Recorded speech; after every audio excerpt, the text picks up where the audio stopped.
Chapter 1. The Secret Library.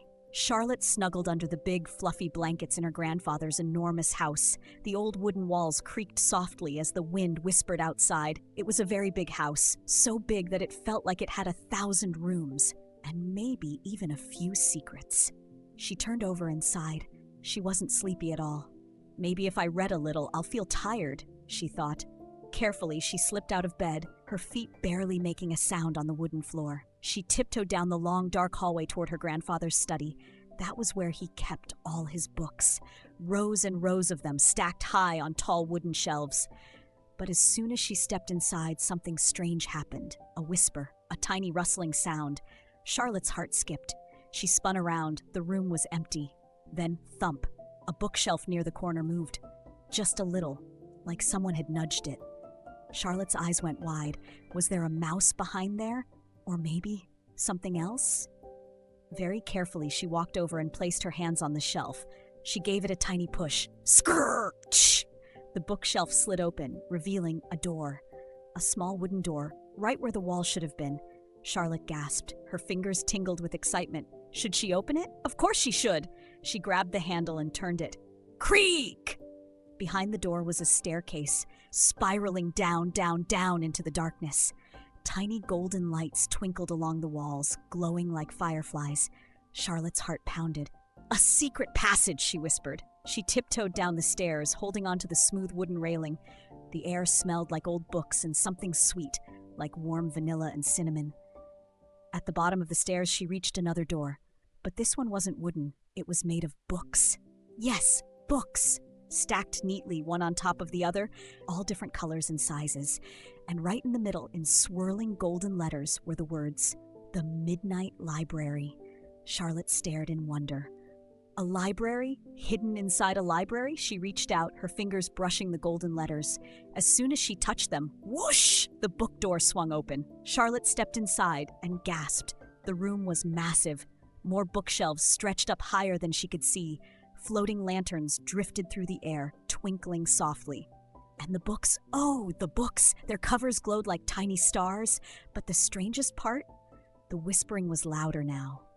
And was that a giggle? Charlotte took a step forward. Then, from behind a tall stack of books, something moved. Something that was definitely not a mouse. She wasn't alone, and the adventure was just beginning. Chapter 2, The Books Come to Life. Charlotte's heart thumped as she stepped farther into the glowing library. The air felt warm and soft, like a cozy blanket fresh from the dryer.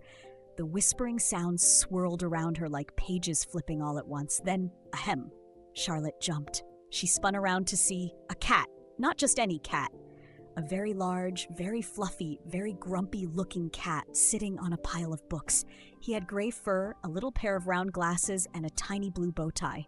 "Excuse me," the cat said, twitching his whiskers. "You're standing in the Once Upon a Time section. Please don't step on the books." "They don't like that." Charlotte's mouth dropped open. You talk?" she whispered. The cat adjusted his glasses and sighed like this was a very silly question. "Of course I talk. I'm the librarian. My name is Mr. Whiskers, and this," he lifted a fluffy paw and gestured around, "is the Midnight Library." Charlotte turned in a slow circle, taking it all in, the glowing books, the floating lanterns, the warm, magical feeling in the air. "It's amazing," she breathed. Mr. Whiskers sniffed proudly. Yes, it's quite nice, isn't it?" He hopped off his book pile and flicked his tail. Every night, when the clock strikes midnight, this library wakes up, the books open, the stories come to life, and bang! A loud crash echoed through the library. Charlotte jumped again. Mr. Whiskers' ears shot straight up. Oh dear! From behind a towering bookshelf, a stack of books toppled over, tumbling to the ground in a flutter of pages. And right in the middle of the mess was a person. A tiny, giggling, cartwheeling person. He had curly orange hair, a jingly jester's hat, and a purple outfit covered in tiny golden stars. His shoes curled at the toes, and every time he moved they made a squeaky sound. Whee! He laughed, flipping over another pile of books. What fun! What fun! Charlotte blinked. Who is that? Mr. Whiskers groaned, rubbing his paw over his face. Oh no, that is Jack the Jester, and he is not supposed to be here. Jack did a dramatic bow. Not supposed to be here?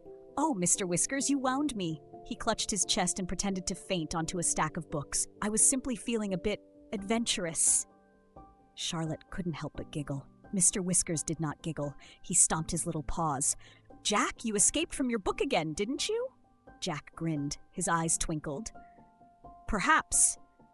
Jack, we've talked about this. If you don't get back into your story before sunrise, you'll be stuck in the real world forever. And then what will happen?" Jack tapped his chin. "Oh, I don't know. Maybe I'll become the king of bedtime and declare that no child ever has to sleep again." Charlotte gasped. "No bedtime! That sounds amazing!" Mr. Whiskers groaned louder. "No, it does not sound amazing. It sounds like chaos. Without bedtime, the world would fall apart. The grown-ups would be cranky. The kids would be even crankier. The breakfast cereal industry would collapse." Jack cackled. "Even better." Then, before Mr. Whiskers could stop him, Jack leaped onto a bookshelf, bounced off a stack of books, and somersaulted right into an open book that was glowing bright blue, a book with a picture of the ocean on the cover. And just like that, whoosh! Jack vanished. Charlotte's eyes went wide. Where did he go? Mr. Whiskers' tail fluffed up in panic. He jumped into another book. "Oh, this is bad. Very, very bad." Charlotte stared at the glowing book. Inside, she could just barely see a tiny little Jack laughing as he rode on the back of a giant fish. Her heart raced. There was only one way to stop him. She took a deep breath and jumped into the book. Chapter 3, A Wild Chase Through Stories. Splash! Charlotte gasped as she hit the water. It was cool and bubbly, like stepping into a giant tub full of soda fizz. She kicked her legs, trying to stay afloat. "Whoa, where am I?" She sputtered, wiping water from her eyes. All around her, colorful fish darted through the water, their scales shimmering like jewels. A giant sea turtle floated lazily past, blinking at her with sleepy eyes. Tall, wavy seaweeds swayed like trees in the wind, and right above her, Jack the Jester was riding a dolphin. "Yahoo!" Jack whooped, tossing a handful of seashells into the air. He twirled in his seat as the dolphin zipped through the waves. "Welcome to the great underwater adventure. I must say, it's quite a lovely place for a swim." Charlotte huffed and crossed her arms, even though she was still floating in the water. "Jack, you have to go back to your book. If you stay out too long, you'll get stuck in the real world." Jack grinned and did a handstand on the dolphin's back. "Sounds like a future Jack problem," Charlotte groaned. This wasn't going to be easy. Just then, a tiny pufferfish swam up to her and blinked. "Need help?" it asked in a squeaky voice. Charlotte blinked back. "You talk?" "Of course I talk. This is a storybook after all." The pufferfish puffed out its tiny chest proudly. "I'm Bubbles, the bravest fish in the sea. If you need to catch that tricky jester, I have an idea." Charlotte leaned in. "I'm listening." Bubbles grinned. "Dolphins love races. Challenge him to one. If he loses, he has to go back to his book." Charlotte's eyes lit up. "That's perfect. Jack never turns down a challenge." She turned to Jack and called out, "Hey, Jack, bet you can't beat me in a race." Jack paused mid-cartwheel. He arched an eyebrow. "Oh ho, a challenge, you say?" Charlotte nodded. "First one to the big coral arch wins." She pointed to a glowing pink coral formation in the distance. Jack grinned. "You're on." Bubbles giggled and nudged Charlotte toward a friendly seahorse. "Hop on, he's very speedy." Charlotte climbed onto the seahorse's back, gripping its reins. It wiggled excitedly, ready to go. "On your mark, get set, go!" Whoosh! Jack and Charlotte zoomed through the water. Jack's dolphin was fast, but Charlotte's seahorse was faster. They weaved through schools of fish, leaped over shimmering jellyfish, and spun through an underwater whirlpool. Jack whooped with joy, but Charlotte stayed focused. Just as she reached the coral arch, she glanced back. And whoosh! Jack vanished into another book. Charlotte's mouth dropped open. "Oh, come on," Bubbles sighed. "Well, that could have gone better." Charlotte shook her head and leaped toward the glowing book after him.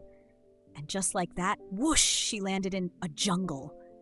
Bright green trees stretched up toward the sky, their branches full of swinging monkeys and chattering parrots. Charlotte barely had time to get her balance before she turned just in time to see Jack the Jester riding on top of a T-Rex. Jack grinned and waved. "Welcome to the lost land of dinosaurs. I must say I make an excellent dinosaur cowboy." Charlotte groaned. "Oh, this just keeps getting better." She dusted herself off. It was time for round 2 of Catch That Jester. Chapter 4, The Trick to Catching a Trickster. Charlotte landed with a thud in the middle of a lush green jungle. The air smelled like bananas and rain. Giant leaves rustled in the wind, and colorful birds squawked from the treetops. She barely had time to catch her breath before boom, boom, boom. The ground shook. Trees trembled. And right in front of her, a giant T-Rex stomped into view, with Jack the Jester riding on its back like a cowboy. Jack tipped his jester hat and grinned. Well, well, well, look who caught up. Welcome to the lost land of dinosaurs, home of big stompy creatures and... The T-Rex sneezed. Achoo! Jack somersaulted right off its back and landed in a giant pile of banana peels. Charlotte couldn't help it. She burst out laughing. Jack sat up, banana peels sliding off his hat. He blinked. That did not go as planned. Charlotte wiped tears from her eyes. Jack, just give up. You can't run forever. Jack huffed and stood up, dusting himself off. Oh, but running is so much fun! Just then, the T-Rex bent down and sniffed Jack. Jack froze. Uh-oh. With a slurp, the T-Rex licked Jack's entire face. Charlotte giggled harder. Looks like he likes you. Jack shuddered and wiped dinosaur drool off his nose. Yes, well, as flattering as that is, I really must be going. Before Charlotte could stop him, he dashed away, zigzagging between trees. Charlotte groaned and chased after him, jumping over vines and dodging very confused monkeys. Jack was fast, but Charlotte had an idea. She didn't need to chase him. She needed to outsmart him. She skidded to a stop and took a deep breath. Hey, Jack, she shouted. Jack paused mid-run and peeked over his shoulder. Yes? Charlotte crossed her arms and smiled. Bet you can't solve a riddle? Jack spun around fully, his eyes twinkling with interest. A riddle, you say? Charlotte nodded. If you can solve it, I'll stop chasing you. But if you can't, you go back to your book. Jack stroked his chin. I do love a good challenge. He grinned and cartwheeled back toward her. All right, let's hear it. Charlotte thought for a moment, then asked, What has a head, a tail, but no body? Jack froze. He blinked. He scratched his head. A head, a tail, no body. He started pacing, tapping his chin. Charlotte waited, grinning to herself. Jack mumbled, A snake? No, that has a body. A ghost? No, they don't have tails. Oh, shh! Before he could answer, a glowing golden book portal swirled open behind him, pulling him right inside. Jack's eyes widened as he vanished into the pages. Charlotte gasped. The book snapped shut. The jungle faded. And suddenly, she was back in the midnight library. Mr. Whiskers stood on a pile of books, looking very grumpy. He adjusted his little glasses and sighed. Well, that took long enough, Charlotte grinned. But I did it! Jack's back in his book. Mr. Whiskers sniffed and flicked his tail. Yes, well done. You are now officially a semi-adequate book detective. Charlotte laughed. Then a loud gong rang out. She turned and saw the big owl-shaped clock on the wall. It was nearly morning. Mr. Whiskers' eyes widened. Oh dear, you must leave before sunrise, or the library will disappear until tomorrow night. Charlotte gasped. She had to get back now. Chapter 5. Back to bed. Before sunrise. Charlotte spun around, looking for the exit. The midnight library still glowed softly, but the light was starting to fade. The floating lanterns flickered, and the bookshelves shivered like they were getting sleepy. Oh no, she whispered. I have to get out of here. Mr. Whiskers hopped onto a book cart and pointed his paw toward a tall, golden bookshelf. That way! Hurry! Charlotte raced through the library, dodging stacks of books and glowing story portals. The giant owl clock let out another deep gong. The walls rippled like water. The bookcases shifted. Faster! Mr. Whiskers called. Charlotte's heart pounded.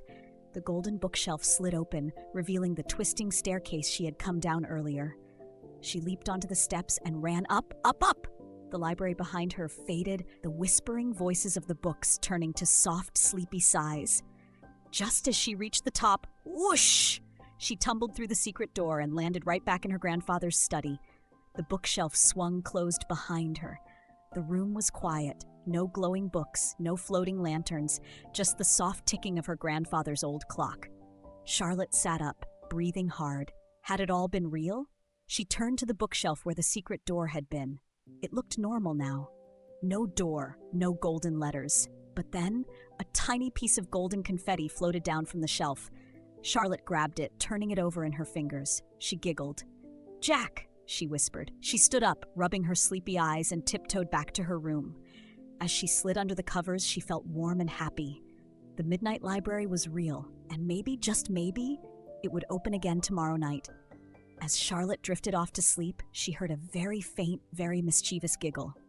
and she swore she saw a tiny jester's hat peeking out from the bookshelf. But maybe that was just a dream. Or was it?